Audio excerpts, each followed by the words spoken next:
Ahuja from the New Indian Express Bangalore. On camera is Meghna Shastri, and today we're in conversation with Mr. Nikhil Kamath, who is the co-founder and CIO of Zerodha and True Beacon. Hi Nikhil. Hi Simran. It's lovely to have you here with us today. So to begin with, congratulations on featuring on Hurun India's rich list. So that makes you one of India's youngest billionaires. So to just go back in time in your journey, when you dropped out of school at the age of 15, were you nervous about what the future would hold for you? Yeah, I'm still nervous and I think I will continue to remain nervous. What happens tomorrow is as unpredictable as anything you can predict. And the level of nervousness has probably come down, but I continue to remain nervous, yeah. Which school did you study in Bangalore? I went to school for a very short amount of time. In Bangalore, it was a school called Oxford in JP Nagar. Okay. Yeah. And how did your parents react when you told them that you would like to drop out of school? Well, with skepticism at the beginning, but I got lucky at many different points in life. I hope they are not as big a skeptic as they might have been 15 or 20 years ago today, but yeah, they were as concerned as any other parents would be. I'm sure they must be proud of where you are today. Well, I'm not too sure about that. I think we have to find out. How did they react to you featuring on the list? I don't think they pay attention to these things. Okay. Yeah. Okay, typical parents. Yeah. Okay. So there's another thing I've been meaning to ask you. There's a lot of debate about how there is wealth inequality, how a very small percentage of the population holds a massive amount of wealth. There's also talk about whether the ultra rich should be charged a wealth tax, especially in times like this when the economy is suffering. So I was just curious to know what your thoughts are on this. Yeah, I'm a big proponent of something has to be done about this problem. I think an inheritance tax, like there is in many parts of the world, say America or even the UK for instance, charges 40%. I think we definitely need something like that in India. It will be a hard law to pass through Parliament based on how many people have to kind of, pay a significant corpus of their wealth. But I think this could be one of the best ways to reduce the income inequality. Okay. And speaking of the economy right now with the pandemic, what steps do you think need to be taken to revive the economy right now? Yeah, I think reducing the red tape around many of the things you go to the government for approval will help.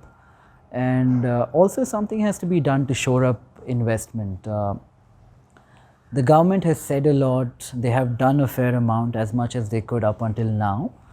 But to make the ecosystem of investing a lot less friendly, not just for the Indian investors, but for foreign ones, I think will help get foreign capital. And that might be one of the short step ways of, quickly reviving the economy. So the pandemic has been hard on every industry. According to you, what are the biggest ways in which the startup industry would suffer because of the pandemic?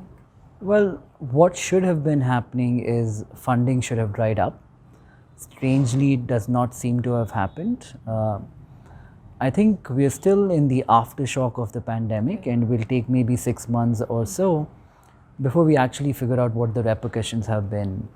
There will be a rebalance between a certain kind of startup, money will go to another kind of startup. I don't think it is detrimental to the ecosystem per se, but it will be a different kind of startup which will do well. Maybe companies which have not too much of a cost of acquisition and do not need too much funding to go out there and grow their businesses might do better. Yeah. And on a personal level, how has your life changed since the pandemic? Is it any different now than say 6 or 7 months ago? Well, not much has changed. Honestly, I think I have been lucky to have friends around and colleagues around, and they're one of the few industries which have been lucky during the pandemic. A lot of people must have taken an interest in investing and trading right now. They have. I think through the pandemic, everybody had a lot of time. We saw a lot of new people coming into the ecosystem, first-time investors. That is bound to slow down at some point. I think over the next 6 months, it'll kind of like pare down and you'll find a mean which is kind of not as high as the last 6 months were, but maybe higher than pre-pandemic. And what is the average age of the first-time investor that you're seeing now? Has it fallen? It's gone down to about 30. Okay. Yeah, so a younger investor is definitely coming into the market. Yeah. So when you started Zerodha 10 years ago with your brother, you all have been working together for 10 years now. How has your relationship with him evolved over time? It's pretty much the same. I think we're more friends and we behave like friends than brothers or relatives. we've always had a great relationship, and touch wood, it continues.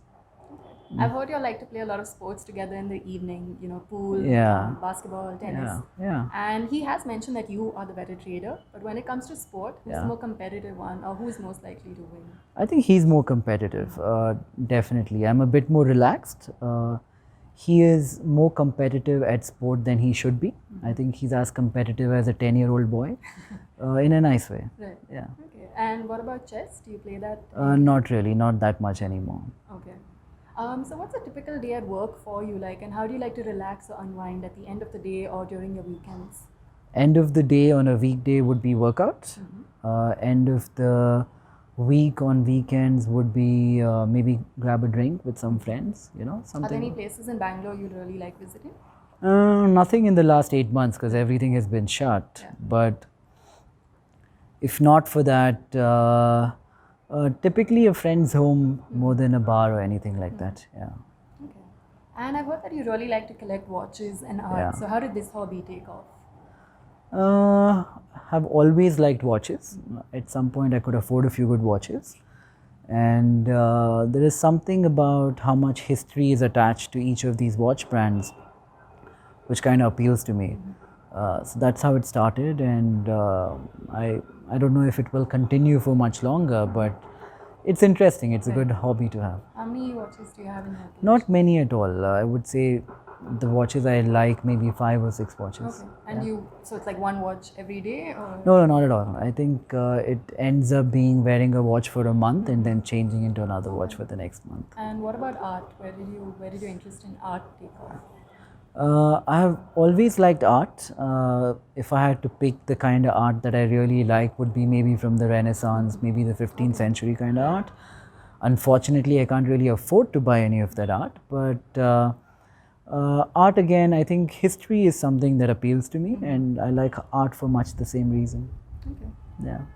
So you're no stranger when it comes to handling volatility in the stock market. But how do you deal with the same in your personal sphere? Do you have any mantra that keeps you going through difficult times in life? Not really. I think I am not the best at my interpersonal relationships. Markets at the end of the day, when they get volatile, they often go back to not being volatile very quickly. People are not like that, and I think you can't equate skill set in the markets to people. So I don't think I'm the best. I definitely wouldn't be the best person to give any kind of advice to anyone on personal relationships. So you're more of a listener than a talker. Yeah, I would say so, yeah. Okay. And what are some of the biggest lessons that you've learned from the stock market? Diversify, don't place all your bets on one single thing. Don't let something that is harming you or losing you money go on for too long. I think to have a stop loss is very important, and be it in a stock, or you can even equate that and make an analogy into another sphere of my life, but I think that's very important. So you've previously spoken about how every phase of your life has been marked by insecurities. I wanted to ask you right now, I mean, you're 34, you're India's youngest billionaire. What are some of your biggest insecurities, and what are some of the goals you've set for yourself at this point? Well, I think I'm as insecure today as I have ever been. There is no point setting goals in life. I never do it because most often I don't achieve them, and especially personal goals. In terms of what insecurities I have today, I think this whole life is meaningless. Trying to figure out if you continue to remain relevant, stuff like that. It's a lot of nihilism. Yeah. My last question to you is: do you have any advice for money advice for people in these times? I think be prudent, because nobody knows what will happen tomorrow. We live in a uncertain world, more so than 5, 10, 20 years ago. You don't know who's going to lose his job. You don't know which industry is going to suffer.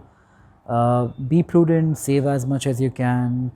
Don't buy stuff that you don't actually need. I think that would be it.